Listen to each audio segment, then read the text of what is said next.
Oh my gosh. Wait, stop the premieres. Hold on. I think there's been some kind of like huge misunderstanding. I'm freaking out a little bit here because I was under the impression I was signing up for Creepmas premieres, and all I'm seeing is Christmas premieres. I'm set up for Creepmas premieres, and not really suited for Christmas premieres. So I'm kind of freaking out. I don't know what to do here.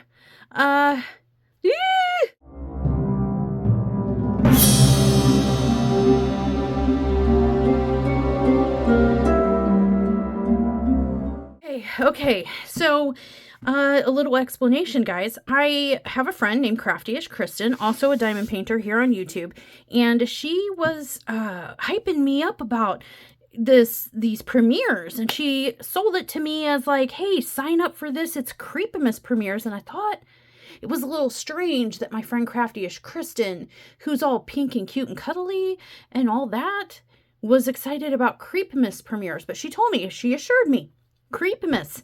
And so I'm like, well, hey, it's Creepmas. Sign me up, of course. So I signed on the dotted line, and I'm all ready to start doing some Creepmas stuff with all of you. And after the last couple days and everything I'm seeing, I'm beginning to think this is a Christmas premiere train we're on here. I gotta change some things. This is not Christmassy. This is Creepmas. I don't really do Christmas. Kristen, bah humbug. Let me see what I can do to fix this. Here, let's first fix the background. All right, that looks better. Better already. I'd say this is a little Christmassy, right? Yeah. Man, Christmas. Oh, if I had known it was Christmas premieres, I don't know. Geez, Mushy, quit being such a Scrooge. Where is your Christmas spirit? Oh, be quiet, Kristen. Shush. Call me Scrooge-Y. Whatever. I'll show her Scrooge-Y. All right.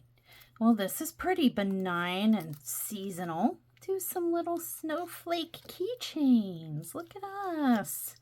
Little snowflake keychains. Who doesn't love these? They're so... Oh, look. Here's a pink one. How exciting. Pink and blue and white. And this, we'll do these together. What do we think? Just Christmas, right? It's snowing, it's pretty. Oh, who are we kidding? Get this out of here. Hi, Mushy. This is a ghost of Christmas past. Why don't we take a look back and see what you've accomplished?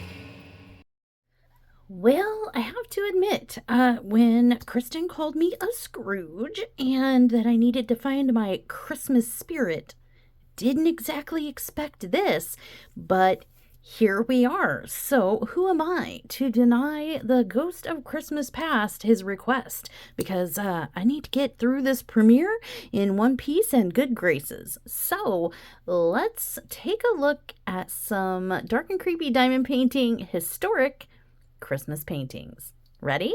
Let's go. First, we have Jack Skellington as Freddy, because Nightmare Before Christmas.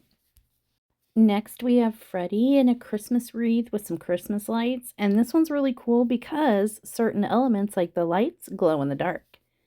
We also have Mikey with a Christmas hat and wreath and lights, who also glows in the dark. We also have Ghostface with a Christmas wreath, hat, and a festive little candy cane. He also glows in the dark. This is admittedly a more recent finish, but we have horror holiday coffees. Yay! Oops, this isn't a diamond painting. How did this get in here? Teehee. That was just a small sample of the gajillion Christmas canvases I've completed over the years of diamond painting.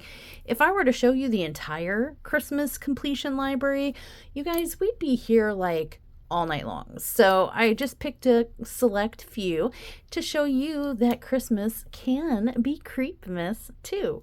So I hope you enjoyed those. And now that we've finished the Ghost of Christmas Past tasks, if you will, I could really use your help completing one of my current off-canvas whips. Would you like to hang out with me? Maybe a little whip and chat? I think that I'm in the mood for a little something I like to call a Tales from the Cr'wip't. So, if you're brave enough, come along, join me, and let's have us a little whip and chat story time. Well, hello, my little Jingle Bell gremlins. Welcome back to Tales from the Cr'wip't, where it's festive, it's suspicious, and yes, there are absolutely drills in places that drills should never be found. And if you're new here, hi, I'm Mushmello, and I often like to combine diamond painting with stories that make you go, huh? Oh no. And why would you do that? Sometimes in the same sentence. So tonight is a double feature: two holiday tales, two kinds of Christmas chaos. One story takes place high above the city in a shiny glass tower where an office party becomes a lock room escape adventure holiday event type situation. The other happens to be in a picture perfect Christmas neighborhood where everything is sweet and sparkly until you notice something different. Both stories ask the same question: what happens when Christmas doesn't go according to plan? Before we dive into our first tale, live chat, hi! Drop a comment down in the live chat and say hi. Tell me what you're working on. If you're watching on replay, I still want to know what you're working on. Leave me a comment. Let me know. So, here we go. Let's start. Have you ever noticed that the worst things always happen when people are just trying to be festive? You dress nice, you put on nice shoes that hurt your soul, and you tell yourself it'll be fine. Everything's fine. It's just one party. And then, bam, Christmas gets weaponized. Welcome back. Tonight's story, the first one, is about a man who wanted reconciliation and accidentally got wrapped up in a holiday hostage situation, because nothing says Christmas spirit like broken glass, corporate greed, and a building that becomes very unfestive very fast. Our first story takes place on Christmas Eve inside a glittering downtown skyscraper we'll call Silver Pine Tower. Sounds good. It's a monument to money, ambition, and open bar policies. Inside this tower is a tech conglomerate called Aurealis Systems. It's hosting their annual holiday gala, the kind with catered food, awkward dancing, and executives pretending that they are totally relatable. Enter Jack Carter. Jack is not a hero. He is tired. He is jet lagged, and he is wearing shoes that were a huge mistake. Jack flew across the country to visit his estranged wife, Evelyn Carter, who works up high in Aurealis Systems. They haven't been really getting along lately, between career changes, distance, and frankly, pride. Marriage. They haven't been getting along. But tonight, Jack's only goal? Well, he has a couple. Survive the party, say all the right things to the missus, and maybe have a chance at fixing his marriage. Fate, however, had other plans. Fate said, what if we ruin this aggressively? Let's just ruin it.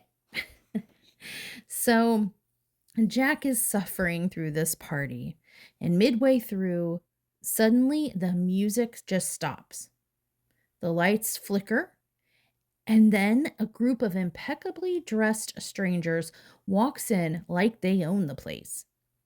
This group of strangers is led by a man named Victor Blackwell. Calm, polished, with the unsettling confidence of someone who has already planned everything through to the ending. These are not thieves. They are professionals. They seal the exits, disable communications, and lock down the entire tower. Guests are then herded together into an enclosed, confined space, their phones confiscated, smiles vanished. And what about our friend Jack? Jack had just stepped away moments earlier and took off those darn shoes. He is running around now barefoot because his shoes were just that bad.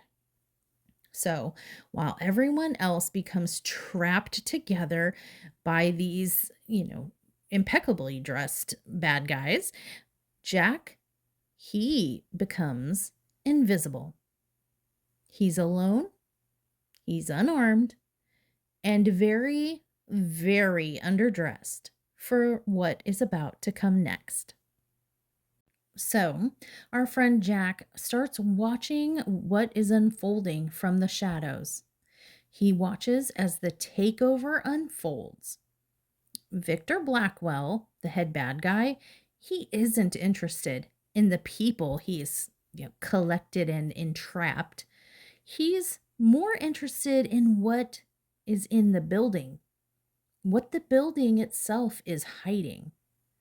What is he after exactly, you may be asking yourself?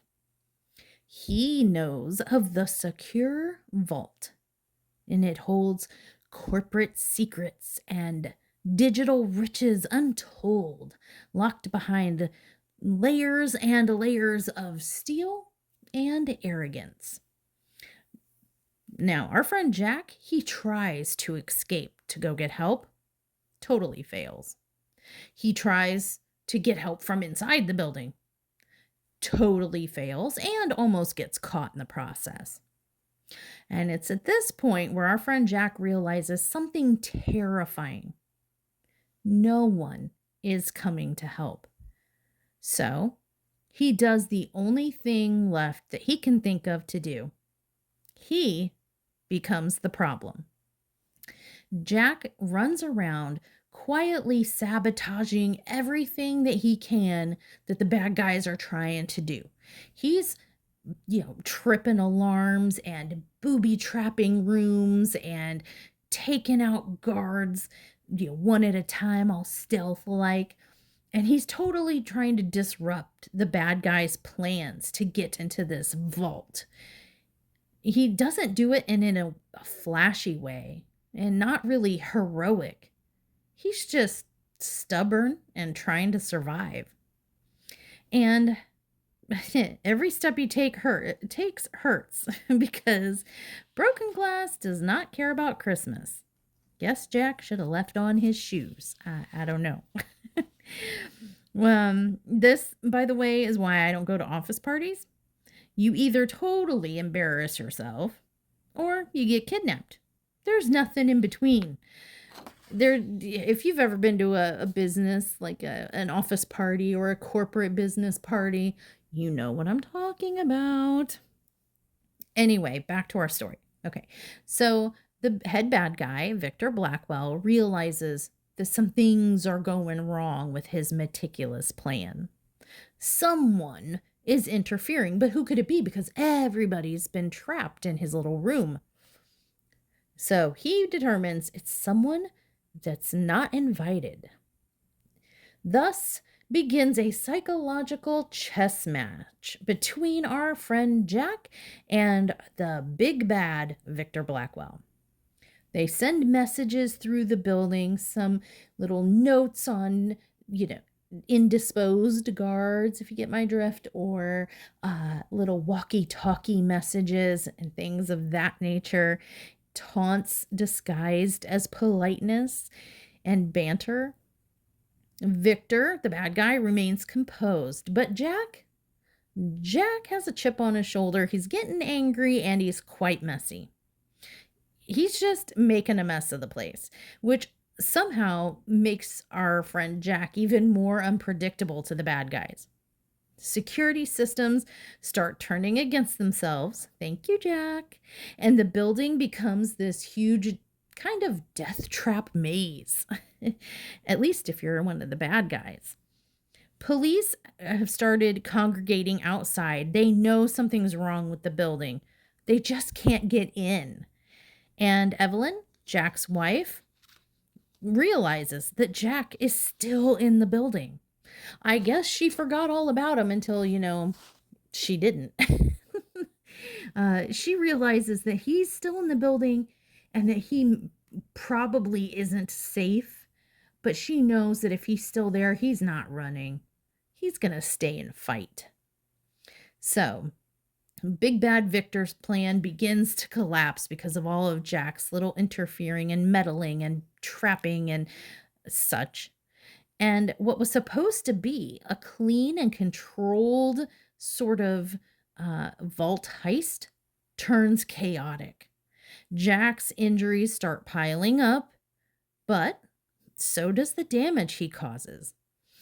And the final confrontation between Victor and Jack comes high above the city, near the top of the tower where holiday lights are glittering beautifully below them.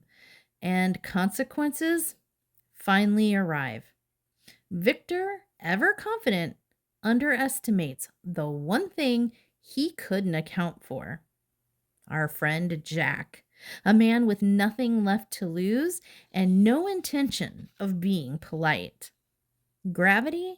Well, gravity takes care of the rest. And a little help from Jack, I think. The takeover has ended and the hostages are freed and Christmas limps into the, I was going to say sunset, but the sunrise. Dawn breaks. Silver Pine Towers stands scarred, but stands. Jack and Evelyn reunite, not perfectly, but honestly. And not everything is fixed, but some things are mended between them. And sometimes survival is the gift. Sometimes Christmas isn't about miracles or heroes. It's about endurance and survival. And sometimes the best holiday stories are the ones that almost didn't end well. So, my friends, if you're headed to a holiday party this holiday season, maybe double check all your exits. Wear sensible shoes. Trust your instincts. And remember, Christmas cheer is fragile, and it doesn't take much to turn a silent night into a very loud one. Yippee-ki-yay! Mushy, I've seen that you've met with the ghost of Christmas past. Now it's time to deal with the ghost of Christmas present. Let's see what you've done so far. Kind of creepy, kind of pushy. Sir, this is what I'm working on currently as we are watching. This is a more recent Christmas completion. I like a little dark humor, don't you? And this Grinch from DP Over is my most recent full canvas, full-size completion. Can't have Christmas without some Grinch, can we? And this little beauty just got finished earlier today. It is using leftover drills from my Grinch canvas. And this is a Forever Young freestyle card meant to use your spare drills on. We'll talk more about that later. Let's move on to our second story in our tales from the Cr'wip't. Okay, I think we've appeased the ghost of Christmas present enough for us to be able to tell a second Christmas tale. Are you ready? Okay, so take a little stretch, take a little drink, restick your release papers, and let's get ready for the next story. Now, story 1 was Christmas chaos in a tower, but story 2 is Christmas sweetness with a shadow. Drop in the chat if you think story number 2 is going to give cozy vibes, maybe magical vibes, creepy cute vibes, or my personal favorite, goth emo vibes. We'll call this story The Snow That Never Melted. It takes place in gingerbread suburbia, where perfection is a little weird. Christmas arrives right on schedule. Lights blink on in perfect unison, like the neighborhood had rehearsed it. Every house looks like it came from a catalog, with pastel walls and matching wreaths, coordinated bows, and those giant inflatable decorations that sway in the wind like they're possessed by the spirit of seasonal consumerism. Listen, I respect the commitment of people who do, all that. But if your lawn has like 12 Santas and 6-foot snowmen, I'm not saying that you're haunted, but what I am saying is that I won't be walking past your house at night. Those things are creepy when the lights are off and it's kind of blustery and windy, especially if it's like really snowing heavy and hard and you can barely make the shadows out. And it's anyway. This is the kind of neighborhood where people wave and people smile, and like people do, they gossip like it's their full-time job. They love tradition in this neighborhood. They love cookies and they love anything that fits neatly into their idea of a little holiday box. And beyond the last glowing street lamp, there's a hill. At the top sits an old mansion. There are no lights at this mansion, no wreath, no music, and no warmth. It's just black windows staring down at the cheer below like it's watching and judging. Politely, of course. The neighborhood pretends that the mansion isn't even there. But you can't ignore something that big forever. So, chat, do you have a house on the hill where you live? Like a place where everyone has their own little rumors about it? The house that you, as kids, you ding dong ditch dared and, nobody wanted to go ring the bell and trick or treat? That house? Do you have one of those? Curious minds want to know. Anyway, one winter, curiosity kind of got the best of a young lady. And so she took it upon herself to sneak away out of the neighborhood, past the last street light, up the road that wound up the hill to the dark mansion. She reached the mansion, knocks on the door, and there's not a sound. It just echoes in silence. And the door kind of gives a little, so she goes ahead and pushes it on open. And that door creaks open like it should have been sealed forever. She steps inside, and dust is swirling all around her. A faint mechanical hum stirs in the walls like the house still remembers being alive. Inside are half-finished machines and contraptions, sketches, tools, blueprints. It was a workshop frozen in time, mid-thought, just one day like someone just was working along on their inventions and contraptions and just disappeared. That's when the young lady noticed standing in the shadows is someone who shouldn't exist. A very young man, pale as snow, dressed in dark pleather vinyl-y like clothing with lots of buckles and stitching, like he had never gotten the memo that it was holiday sweater season, not goth emo season. His face was all scarred up with these delicate scars. They were more like old accident kind of scars rather than some kind of violence. And his hands, They weren't hands, they were metal, sharp, tool-like, and always open. He flinches at the sound of music drifting up from the neighborhood. He moves carefully to the window like he's afraid of breaking the world or himself, just to look outside and see where it's coming from. He doesn't speak much, but when he looks at the Christmas lights down below, there's something twinkling in his eyes, like he wants to understand it. He wants to be a part of it. The young lady decides that he shouldn't be alone in this dark, cold, scary house and decides that maybe he should come home with her. Which, listen, that's sweet. That's really sweet. But also, bringing an unknown hill person home on Christmas is kind of the decision that starts a horror movie. Just gonna acknowledge that. I think you should too. So anyway, she brings him down the hill to the neighborhood and introduces him to Christmas in general. It's like, to him, a brand new concept. All the lights and the cookies, the music, the warmth, the love, the people. And he stands awkwardly in the glow, trying not to ruin anything, just trying to fit in. At first, it's like the neighborhood found a new holiday miracle. He would trim their hedges into angels and reindeers, and he could carve ice into stars and snowflakes and sculptures that would just make people gasp.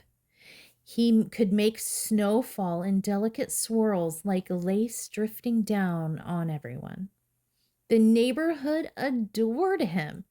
They invited him to parties and they dressed him up and they showed him off, and he became kind of like a novelty, maybe another one of their decorations, a season miracle that they could post about without thinking too hard.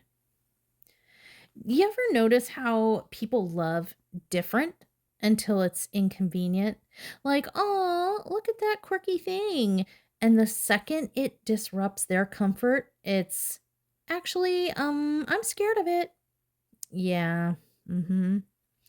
Well, this young man learned that Christmas traditions, he learned by watching through their windows, and he wanted to participate, but he just didn't know how. He can't wrap gifts very easily. He has tools for hands, and he can't hug without the risk of hurting someone. And he can't touch mistletoe moments without ruining them. Still, he did try, and that is when it happened. The mistake, the accident. It wasn't malicious. It wasn't on purpose. Just he had sharp hands, and soft people and sharp hands don't always mix. A tiny accident became a huge story, a big deal. The carols didn't sound as warm anymore. People's smiles tightened. The whispers started, and the neighborhood's whole vibe shifted. People who once invited him now hesitated, and the neighborhood began to remember that hill with that mansion from whence he had come. Now, if you're catching the hints, you guys, don't spoil it. Just drop an emoji in the chat letting me know that you know what I know. Tell me with an emoji that you're picking up what I'm putting down. A snowflake or something. So anyway, as time goes on rapidly, the warmth from the neighborhood for the young man begins to fade. The invitations stop coming, and people start closing their doors to him. People become too busy to entertain him or his company. And he realizes what he is in their world. He was a miracle. until he wasn't. So he ran. He ran past houses glowing with their warmth that he couldn't touch. He ran. He ran past laughter he couldn't join in. He ran. He ran past windows where families were holding on to each other so easily. He ran right back up the hill, right back up to the mansion that never pretended to be anything it wasn't. The mansion was always what it seemed to be: cold, desolate, lonely, secluded, safe. Safe for him.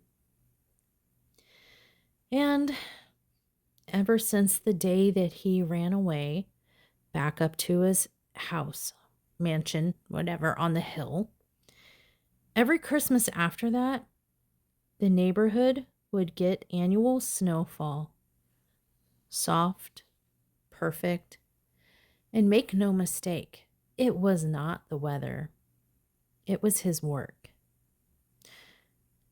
A quiet kind of holiday magic made far away from the ugly judgment of those townsfolk. Oh, and honestly, that's the part that always kind of gets me. Like, I don't know. You can look at it a couple different ways. Sometimes the kindest thing that you can do is let somebody exist without demanding that they perform for you. But at the same time, he was kind of ostracized to loneliness because he was different. And because he was different, he wasn't as accepted. At first, everybody was like, ooh, look at him. He's so different. And then, one little accident, one mistake, he got the courage and took the initiative and gained the courage to try to fit in one time and accidentally caused someone harm, a small amount of harm, nothing egregious, but just a little bit of harm. And they all just turned on him. Suddenly, that awe-inspiring, magical different thing that he was became a monster in their eyes. And they all turned their backs on him and ran him out of town and back up to seclusion and then forgot all about him. It's sad. It's kind of depends on how you look at it. It's a very bittersweet story, but it is a Christmas story. It's how the town gets their plush, voluminous, most beautiful ever snowfall. Words are hard. Snowfall every year. It's because he's up there shaving the ice and making it snow down upon the town. Even though they were so ugly to him, he still makes sure that their Christmases are beautiful. I don't know, man. That story, that kind of gets me. Whew. Anyway. Okay, wasn't that festive, my little fruitcakes? 2 Christmas stories, 2 different kinds of holiday chaos, and 1 cozy little truth. Christmas doesn't turn people into monsters. Nay, nay, my friends. It just makes it harder to hide who people already are. Sometimes that looks like a stubborn barefoot gremlin survivor in a glass tower, refusing to let the bad guy win. And sometimes it looks like a gentle, sharp-handed soul just trying so hard to belong in a neighborhood that only loves what matches them. So here's your Merry Creepmas reminder from me to you. 1, wear your shoes to office parties. Very important. 2, be kind to different things. And 3, don't confuse holiday cheer with holiday kindness, because they aren't the same thing. The best Christmas stories are never perfect. They're usually a little messy, Some can be a little spooky, but the one thing you can count on is they are all full of heart. So, Merry Creepamas, my loves, and let's see what else we can get into. What other kind of trouble can we stir up with the time we have left together? Something tells me that we might be getting a little visit from the ghost of Christmas future. Call it a hunch. And hey, listen, I'm almost done with this project on screen. So I'm just going to let you enjoy the rest of it and see what you think. I'll see you in a minute. Fastest diamond painting ever. Somebody call Guinness. I need that record. Look at this. Look at me go. Mushy, I've heard you had your hands full with the ghost of Christmas past and Christmas present. Now you have the ghost of Christmas future. Let's see what you have in store for us, and I hope it's good because this will determine on how your Christmas career is going to turn out. Ouch, that's a little harsh, don't you think? But okay, here are some potential candidates. This first one is Ghostbusters, the Ghostbusters vehicle, and with some Christmas lights and a Christmas background. I think that's a good contender. And here we have a cute little Christmas demon elf situation. Also, a very strong contender for holiday season. I see he's got red and green and very festive colors. He's got a big smile on his face. Another very festive option here, Gremlins, with some Christmas lights. Always fun around the Christmas season. It's a good one. And here we have my personal horror hubby, Mikey, near a festive tree. He's got a nicely wrapped gift he's bringing me. This is a very, very good, strong possibility right there. Who doesn't want to see their man bringing them a Christmas present by a beautiful tree? This is another really great option. We have a festive holiday couple here. You can see they've been at a fancy party. She's got her fine Christmas gown on. He's got a top hat on. His jacket matches her. They're taking some air outside. It's a little chilly, but that's okay. They're keeping each other warm. Nothing says love like cuddling on a cold bench in, holiday garb, if you will. This is also a very nice one. I've recently seen it completed. It looks beautiful done. But alas, my friends, although we have a bunch of really great choices for the holiday season, I think we're going to go with this one. Who isn't excited to see a festive, happy clown at their door through what appears to be their peephole, holding a wonderful gift, I'm sure. Got some Christmas decorations here, snow on the ground. Coming a little late to the party. Looks like it might be nighttime, but that's okay. Better late than never, right? I think this is what we're going to do. This is a 50 by 50 round drill canvas from Temu. Only 17 colors. There is some color blocking in here, so it should go pretty quickly. And I think this is the winner for Christmas Future. We're going to try to get this done before the end of the season. Think I can do it?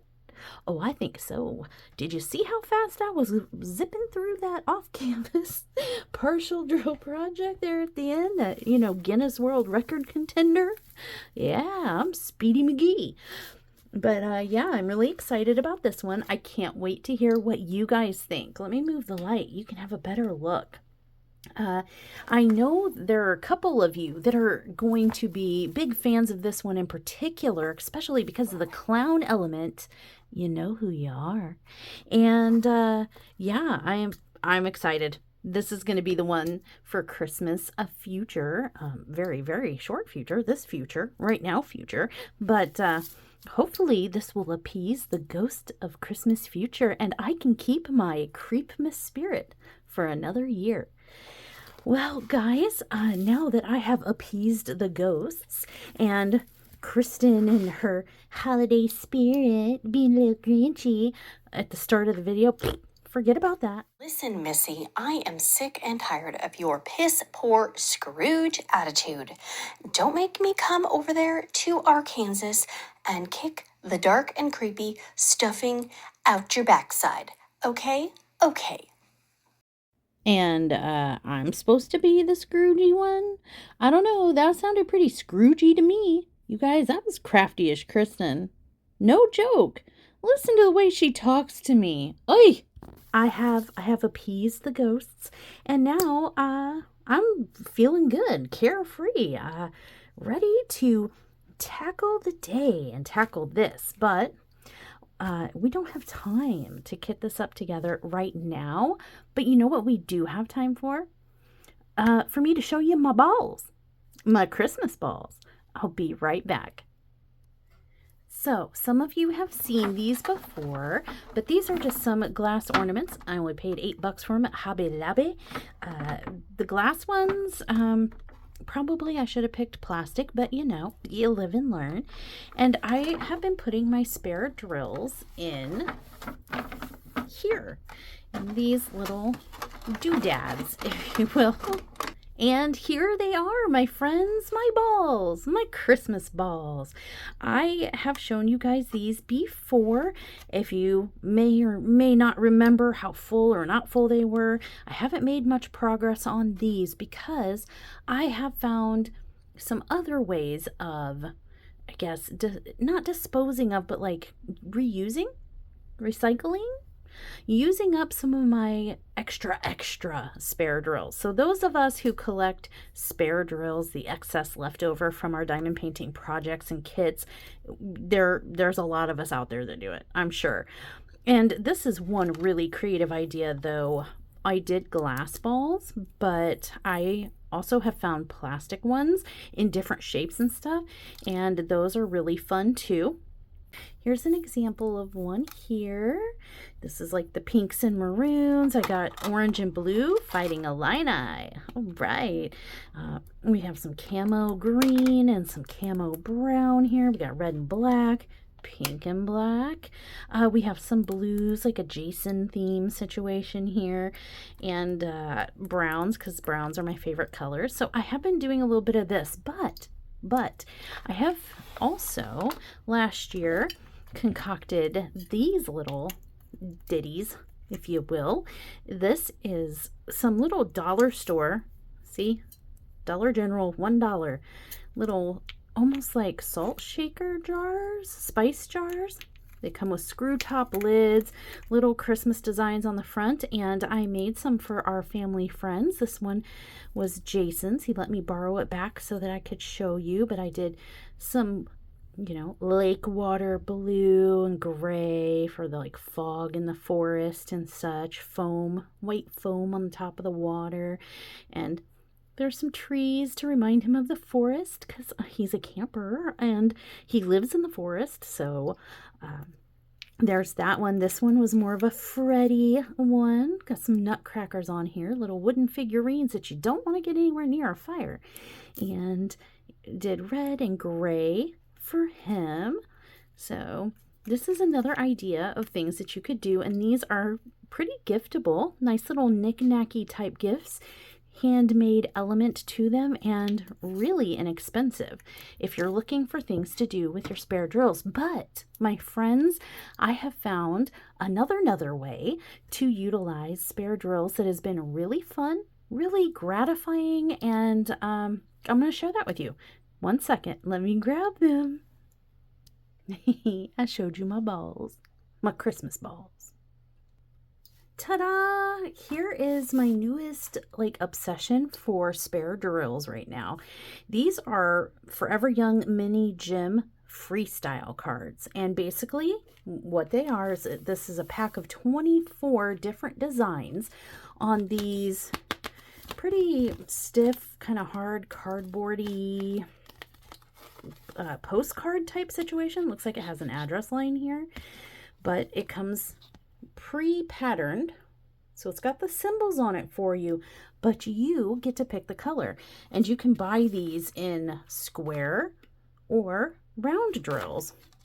And it's really cool because here, as you can see, this one is for round drills, and there are 7-inch canvases. It tells you what size frame they fit in. It does come with a display stand and different ways you can use the cards, which is pretty cool. And then on the back, it shows every card is listed here and every symbol that's on every card, and you can write in what colors you're going to use. So if you have to take a break from them, or you have an idea, you can just jot down the DMCs over here so you know what colors you're going to put on each individual card. So that's really cool. And just as an example, here's one finished. I just finished this one recently. For me, it's Grinch inspired because I did just finish a Grinch canvas, and I used these drills left over from that to do this. So to me, this is kind of a Grinchy inspired canvas. But yeah, they had the symbols on there already for me. I just had to pick the colors and plug them in. So this is what I came up with. I am no artiste, so probably could have done a better color palette or color choice arrangement situation, but I'm happy with it. It is what it is. It's the thought that counts. These are highly giftable, highly doable, very quick and easy satisfaction. So if you're one of those people that wants a quick finish, and so you like to do smaller bite-sized canvases, but you have a ton of spare drills that you kind of maybe want to lighten that load, definitely check out Forever Young, their mini gem freestyle cards, because like I said, you get a pack of 25. I've gone through several, I've gifted some, and yeah, these are my latest obsession. Have you tried these? Did you know about these? Are you gonna try some of these? Yeah, you can use the code on the screen if you are gonna go after some, and you know, get yourself a little discount at least. But in any event, yeah, I just wanted to show you guys this. This has been my new kind of holiday spare drill using obsession. I'm breaking in here while I'm editing. I wanted to show you, while I'm editing this video that you're watching, I have been so obsessed with these little cards that this is another one that I'm working on right now, using purple, orange ABs and white ABs in here, and give you a closer look at the pattern. Sorry, the light's not so great, but it is what it is. There you go. So you can see, I'm loving these cards. They are really, really cool. So this is one of the new ones that I'm working on here that I didn't get to show you, and I'll pop up on the screen another one that I completed recently, and I might have shown it in the recent completions, but I did complete another one that was like black, red, and I think gray AB, and it was a suggestion from a viewer who picked the colors for the card in the Facebook group for me, and I did it up the way they had color schemed it and sent it off to them in creep mail, which is just my way of happy mailing people.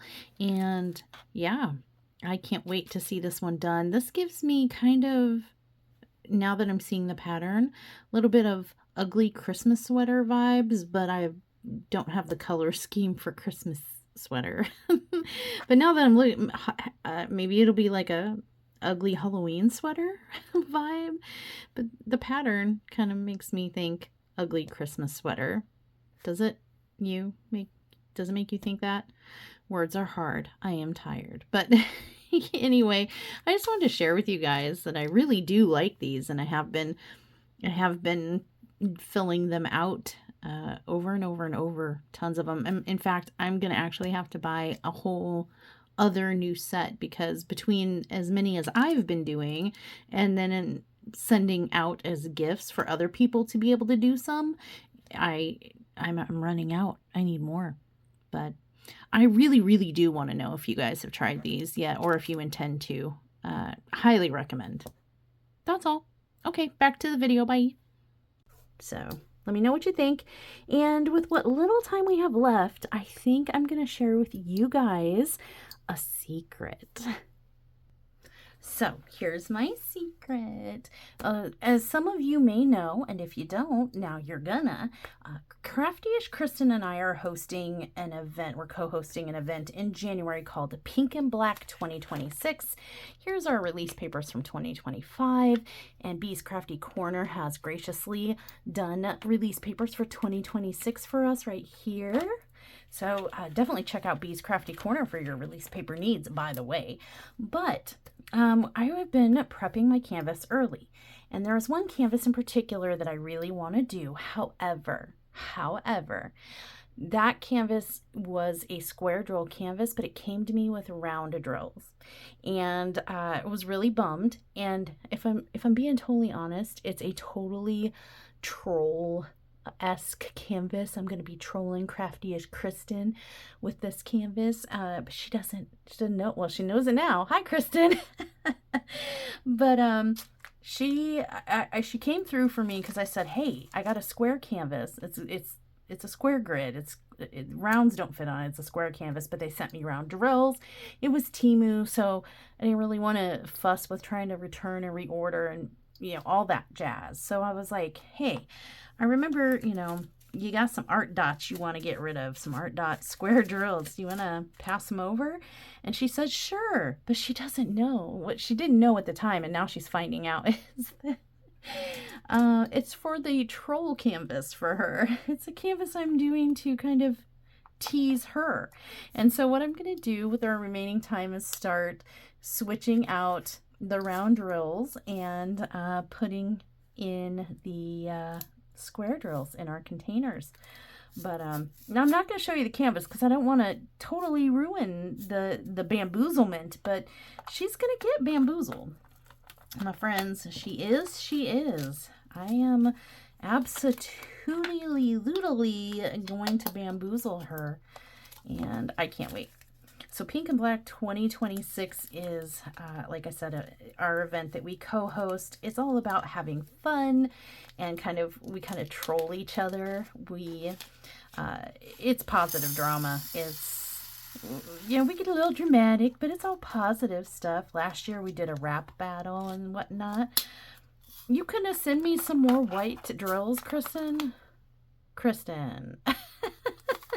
I need a little more than that. Oh, come on, girly pop. Oh boy.